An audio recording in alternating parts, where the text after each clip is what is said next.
Alors bonjour. Je suis heureux de vous présenter aujourd'hui une nouvelle formation que le Centre de formation et de coopération internationale met en place. Il s'agit de la formation des formateurs. Alors c'est une formation très importante, une formation capitale pour toutes les personnes qui souhaitent mettre à disposition d'autres personnes leur expertise, leur savoir-faire. Alors, déjà, il faut que je me présente. Je suis un formateur. Je m'appelle Cyril Niek et je suis un coach. Alors, je suis un amoureux de la connaissance. Je suis également un amoureux des gens. Et je veux voir les gens grandir. Je veux les accompagner afin qu'ils puissent optimiser leur potentiel. Ça, c'est ce que je fais comme coach. Mais comme formateur, je capacite les gens. Alors, je travaille justement depuis à peu près 15 ans dans le domaine de la formation des adultes. Et j'ai travaillé en Afrique. Et en Afrique, mon action, c'est surtout la création en 2009 de l'Institut pour la gouvernance en Afrique centrale. Donc, c'est un institut que j'ai créé, un institut de formation au métier des affaires publiques. Et c'est d'ailleurs le tout premier think tank dédié à l'étude des politiques publiques en Afrique centrale. Vous pouvez voir là le bâtiment que j'ai construit en 2009-2010.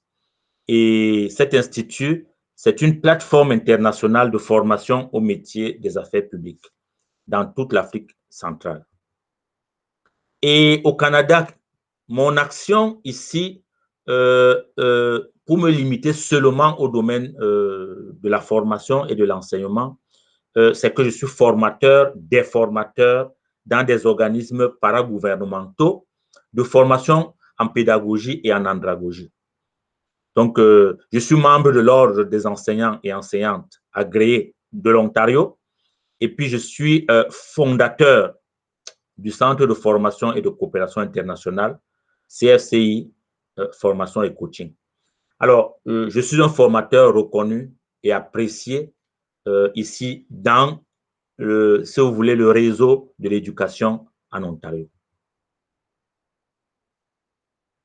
À l'international, de manière générale, en plus de ce que je fais au Cameroun et de ce que je fais au Canada, j'ai mis en place un projet qui est en réalité une organisation internationale à but non lucratif de formation et de coaching en leadership et en entrepreneuriat. Et ce programme s'appelle le PALEA. Le PALEA est présent aujourd'hui dans une dizaine de pays dans le monde. Et depuis sa création, il y a quelques mois, nous avons déjà environ 300 entrepreneurs qui se sont formés et qui continuent à se former au PALEA. C'est d'ailleurs l'une de mes grandes fiertés. Alors, juste très rapidement, pour me connaître, je suis un formateur parce que j'ai pris la peine de me former. J'ai pris la peine de me former et ma formation universitaire, elle est vraiment elle est interdisciplinaire. Je dirais même qu'elle est pluridisciplinaire. Alors, j'ai une licence en théologie obtenue à l'Université catholique d'Afrique centrale. J'ai un baccalauréat universitaire en éducation obtenu à l'Université d'Ottawa. J'ai un master en gouvernance et politique publique de l'Université catholique d'Afrique centrale, une maîtrise en théologie de l'Université catholique d'Afrique centrale. Je suis également titulaire d'une maîtrise en administration publique, concentration administration internationale de l'École nationale d'administration publique du Canada. Et puis, je complète un doctorat en sciences humaines et interdisciplinarité à l'Université Laurentienne à Sudbury, toujours au Canada. Alors, je suis vraiment un formateur, un enseignant, un éducateur, un coach. Et toute ma vie, je l'ai passée à apprendre ou à enseigner. Et c'est ce que je fais. Soit j'apprends, je suis à l'université pour parfaire ma formation et je suis également dans les salles de classe avec des collègues, dans les amphithéâtres à enseigner. Je me définis donc comme un formateur à temps plein. Alors, c'est quoi la formation des formateurs que nous offrons au CFCI? Alors, c'est une formation d'abord qui est certifiante parce qu'un certificat va être délivré à toutes les personnes qui ont réussi à compléter les 100 heures de formation. Et c'est une formation capacitante parce qu'il est question des compétences à acquérir. C'est une formation de haut niveau. C'est une formation de haut niveau destinée aux personnes qui désirent se lancer dans le beau métier de formateur. Mais elle est aussi ouverte aux formateurs et formatrices qui veulent développer tout simplement leur pratique professionnelle avec de nouvelles stratégies. Donc, c'est une formation qui est assez ouverte et qui accueille toutes les personnes qui veulent se capaciter afin d'embrasser ce métier de la transmission qui est le métier de formateur. Alors, mais c'est quoi le contenu de la formation des formateurs? Je vais vous le présenter de manière générale. Alors, le contenu, il y a ces 4 grands axes. Le premier axe de la formation que nous offrons au CFCI en formation des formateurs, c'est la conception des formations. Et le deuxième axe, c'est l'animation des formations. Le troisième, l'évaluation. Et le quatrième, le marketing des formations. Alors, pour ce qui est de la conception des formations, vous voyez, tout part de la conception. Le formateur doit avoir une idée claire de ce qu'il veut offrir aux participants à sa formation, avant même l'organisation matérielle, comme vous pouvez voir cette belle salle de formation. Alors, de quoi s'agit-il? Il s'agit d'un ensemble de questions que le formateur se pose lorsqu'il est à la phase de conception. La première question que tout formateur à cette phase se pose, c'est quel est mon public? À qui je vais m'adresser? Quel est son environnement? Quel est son contexte? Quel est son background? Quelles sont ses capacités? Parce qu'on ne forme pas un public d'enseignants comme on formerait un public de personnes qui ne le sont pas. Quelles sont ses croyances? C'est fondamental en formation. Quelles sont ses valeurs? Quelle est son identité? Et quelle est sa vision? C'est-à-dire sa projection. Vous voyez donc que c'est très important pour un formateur d'avoir justement ce diagnostic préalable qui lui permet de bien ajuster sa formation à son public. Mais la deuxième question qui se pose, c'est quel est le contenu que je vais proposer à ce public? Alors, nous allons aider, accompagner et appuyer les personnes qui vont recevoir cette formation à répondre à cette question. C'est la question fondamentale, c'est le nœud de cette formation qui vous est offerte. Quel est le contenu que je propose? Comment on bâtit un contenu de formation? Il y a des questions à se poser. La première, c'est comment je formule un objectif de formation? Parce que n'oubliez pas, la formation est un projet et chaque projet doit avoir un objectif. Comment je formule cet objectif? Comment je formule les compétences que les participants vont acquérir à la fin de la formation? Comment je formule ces compétences que je propose? Comment je développe le contenu de la formation à partir des situations authentiques? Parce que les formations ne naissent pas de nulle part. Les formations sont toujours, si vous voulez, l'offre qui répond, la réponse à un besoin.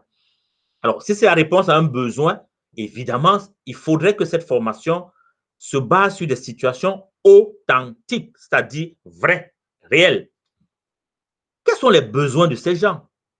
Quelles sont les problématiques que je vais aborder ou alors les problématiques auxquelles ces gens font face? Quels sont les enjeux? auxquelles cette formation peut justement apporter des solutions. Alors, voilà des questions profondes, importantes et cruciales que le formateur doit se poser lorsqu'il bâtit son contenu de formation. Alors, le deuxième axe, c'est l'animation de la formation. Maintenant que vous savez ce que vous voulez faire et à qui s'adresse ce que vous voulez faire, il faut maintenant le faire. Une fois que vous l'avez fait, c'est-à-dire que vous avez monté votre formation, il faut l'animer. Alors, l'animation de la formation nécessite vraiment une expertise, des habiletés, des stratégies, des techniques et même des outils. C'est très important et vous allez les acquérir parce que l'expérience que nous avons, d'abord comme formateur, comme pédagogue, comme andragogue, cette expérience, nous allons vous la transmettre. Et c'est une expérience de haut niveau en formation dans divers contextes, un peu partout dans le monde. Les questions que se pose le formateur à la phase de l'animation de la formation, il va se demander, mais comment créer le lien avec mes participants? Parce que tout part de là. Si le lien n'est pas créé entre les participants et vous, le formateur, vous les perdez. Ils n'auront pas d'intérêt à vous écouter. Vous ne serez plus motivé vous-même. Et votre formation risque d'aller à l'eau. La deuxième question, c'est comment gérer les personnalités difficiles? Parce qu'il peut en avoir. Des gens qui soit vont contester ce que vous dites, ou vont s'opposer à ce que les autres disent, ou vont vouloir à tout moment, de manière intempestive, prendre la parole. Comment gérer ces personnalités? Il y a justement des stratégies pour le faire. Et c'est ce que nous allons vous montrer. Comment être présent dans le moment présent avec son groupe? Le moment de la formation, c'est un moment sacré. À ce moment-là, rien ne compte plus. Le plus important, ce sont vos participants et c'est ce que vous faites. Ce n'est pas le moment de penser à autre chose. Ce n'est pas le moment de penser à la prochaine formation ou de penser à ce que vous ferez dans l'après-midi ou dans la soirée. Donc, ça, c'est très important. Et il y a des techniques pour que le formateur puisse être présent au moment présent, à l'instant présent, dans le moment présent. C'est très important. Comment générer et maintenir l'attention de son groupe? Quelles sont les stratégies d'animation à mobiliser? Il y a plusieurs stratégies, il y a une palette de stratégies d'animation que vous allez apprendre. Comment utiliser efficacement les moyens traditionnels et numériques de formation?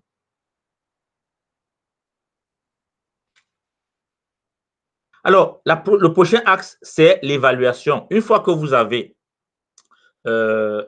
planifié votre formation, c'est-à-dire vous avez organisé votre formation, conceptualisé la formation, vous avez animé votre formation, vous avez préparé en tout cas l'animation de votre formation, il faut penser que la troisième phase, donc le troisième axe, c'est l'évaluation. Même si ce n'est pas une évaluation formelle, vous ne pouvez pas faire de formation sans évaluation. C'est important. C'est le moment qui vous permet de savoir si vous avez atteint votre objectif ou pas. Donc, les points d'attention que le formateur doit justement avoir gardé en tête à la phase de l'évaluation, c'est les étapes du processus d'évaluation. Donc, quelles sont les étapes du processus? Parce qu'il met en place un processus et nous allons vous montrer ce que c'est comme processus d'évaluation et comment vous pouvez vous-même mettre en place vos propres processus d'évaluation des compétences. Vous devez aussi penser justement à la production des instruments d'évaluation adaptés. Parce que, effectivement, les instruments d'évaluation dépendent des formations, mais dépendent aussi des groupes que vous avez. Donc, c'est très important. Il y a toute une grande palette d'instruments d'évaluation, de formation que nous allons vous montrer et vous proposer. Il y a également la rétroaction. Je l'ai sorti justement des autres instruments parce que la rétroaction est fondamentale. La rétroaction, c'est le feedback. C'est vraiment ce feedback qui permet, puisque c'est une formation des adultes, qui permet aux adultes de s'exprimer et de vous dire les bons points et les points d'amélioration. Ça vous permet justement de gagner en expérience dans votre pratique comme formateur. Nous allons voir tout ça. OK? Alors, il y a des stratégies de formation que je vais vous proposer. Donc, par exemple, le questionnement guidé, le questionnement puissant, comment poser les questions puissantes. Il y a l'enseignement explicite, l'apprentissage par projet et les études de cas. Nous ferons beaucoup d'études de cas. Nous apprendrons avec les cas, les études de cas. Parce qu'à la fin de votre formation, vous devez avoir toutes les compétences. Il faudrait que vous puissiez justifier de la certification qui va vous être délivrée. Alors, je vais terminer avec le quatrième point qui est le marketing digital des offres de formation, le marketing des formations. Parce que nous sommes des entrepreneurs. Je suis un entrepreneur de l'intelligence, un entrepreneur du savoir et de l'éducation. Alors, si vous venez vous former, j'imagine que c'est parce que vous voulez exercer comme formateur. Et le formateur, très souvent, est un entrepreneur. Sauf si vous travaillez dans une entreprise comme formateur. Et même là, il faut faire le marketing de vos formations. Donc, il faut faire savoir ce que vous faites. Et parfois, il faut vendre ce que vous faites. Alors, vous aurez l'occasion d'apprendre à vendre vos formations en ligne, notamment. Parce qu'aujourd'hui, nous avons un marché de 7 milliards de clients. Et vous avez la possibilité, justement, de vendre vos formations partout dans le monde. C'est possible. Alors, voilà rapidement présenté ce programme de formation des formateurs que le CFCI offre. Donc, pour les inscriptions, pour les contacts, pour les informations supplémentaires, n'hésitez pas. Envoyez un courriel à l'adresse qui s'affiche. Vous pouvez également appeler, téléphoner à ces deux numéros qui justement passent très bien. Vous pouvez également appeler via WhatsApp. Les deux numéros sont des numéros WhatsApp également. Vous pouvez aussi nous suivre sur YouTube et également sur notre page Facebook. Donc, nous vous attendons. Envoyez-nous, manifestez votre intérêt et nous allons vous acheminer toutes les informations supplémentaires pour vous inscrire à la formation. Donc, je termine avec ce petit cadeau qui est le premier accord Toltec. Le formateur est un expert de la parole. Alors, que ta parole soit impeccable. Parle avec intégrité. Ne dis que ce que tu penses. N'utilise pas la parole contre toi-même, ni pour médire. Alors, à bientôt. Je vous attends pour que nous puissions ensemble commencer cette aventure vers votre capacitation. À bientôt.